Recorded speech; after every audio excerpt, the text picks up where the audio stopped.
ശരി പറ എന്താണ് എന്താണ് സീന്? എനിക്ക് എന്താ കുഴപ്പം? എനിക്കൊരു കുഴപ്പമില്ല. മനുഷ്യന്മാര് വിഷമം വരുമ്പോ കരയൂലേ?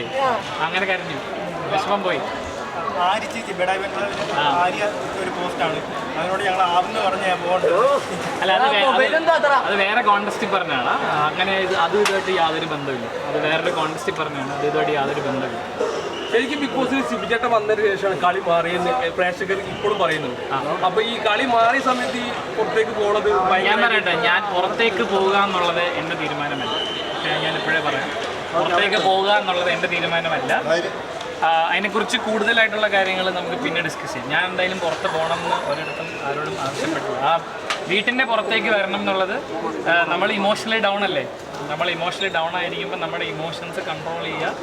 അതിന് വേണ്ടിയിട്ടൊരു റീസെറ്റ് റീഫ്രഷ് മോഡ് എനിക്ക് ആവശ്യമായിരുന്നു. അത്രേ ഉള്ളൂ. അല്ലാണ്ട് ചേട്ടൻ്റെ സ്വന്തം ഇഷ്ടപ്രകാരം വന്നതല്ല. ഇല്ല, ഞാൻ ക്വിറ്റ് ചെയ്തതല്ല. കിട്ടിയതല്ല. അല്ല അല്ല അല്ല, പുറത്ത് വരാതിരിക്കാൻ ശ്രമിച്ചിരുന്നു. നമുക്ക് ഇനി സംസാരിക്കണം. കുറച്ചുകൂടെ ലേറ്റസ്റ്റ് സ്റ്റേജിൽ സംസാരിക്കുന്നതല്ല നല്ലത്. കുറച്ചുകൂടെ പുറത്ത് വരാതിരിക്കാൻ അതിനകത്ത് തന്നെ നിൽക്കാൻ ശ്രമിച്ചിരുന്നു. നമ്മൾ ഇത് എൻ്റെ മാത്രം ഡിസിഷൻ അല്ലല്ലോ. നമ്മൾ അതിനകത്ത് കയറ്റുന്നതിന് കുറേ പ്രോസസ്സൊക്കെ ഇല്ല. അപ്പോൾ ആ പ്രോസസ്സ് ഞാൻ ഒരു ഒറ്റയടിക്ക് ഒരു കാര്യം പറഞ്ഞു. നമ്മളിങ്ങനെ ക്വസ്റ്റ്യൻ ആൻസർ ചെയ്ത് ഒരുപാട് സമയം പോകും. ബേസിക്കലി ഞാനൊരു എൻ്റർടൈനർ ആയിരുന്നില്ല. എൻ്റർടൈൻ ചെയ്യിക്കുക എന്നുള്ളതാണ് എൻ്റെ ഒരു ധർമ്മം. അത് ഞാൻ അതിനകത്ത് വൃത്തിയായിട്ട് ചെയ്തുകൊണ്ടിരിക്കുകയായിരുന്നു എന്നാണ് എൻ്റെ വിശ്വാസം. പക്ഷേ ലാൽ സാറ് വന്നിട്ട് പറഞ്ഞ കാര്യങ്ങൾ എനിക്ക് വേദന ഉണ്ടാക്കി. അത് എൻ്റർടൈനർ അല്ലേ നമ്മുടെ തൊഴിൽ. അപ്പോൾ എൻ്റർടൈൻ ചെയ്യുന്നില്ലേ ആൾക്കാർക്ക്? ഞാൻ എൻ്റർടൈനിങ് ആയിട്ട് തോന്നുന്നില്ലേ? എൻ്റെ എൻ്റർടൈനിങ് കയ്യിൽ നിന്ന് പോയോ?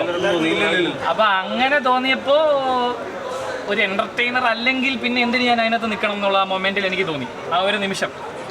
അപ്പോൾ ആ തോന്നലൊന്ന് പിന്നെ നമുക്ക് ഒരടിയല്ലല്ലോ, മെഷീൻ ഗണ്ണായിരുന്നില്ലേ.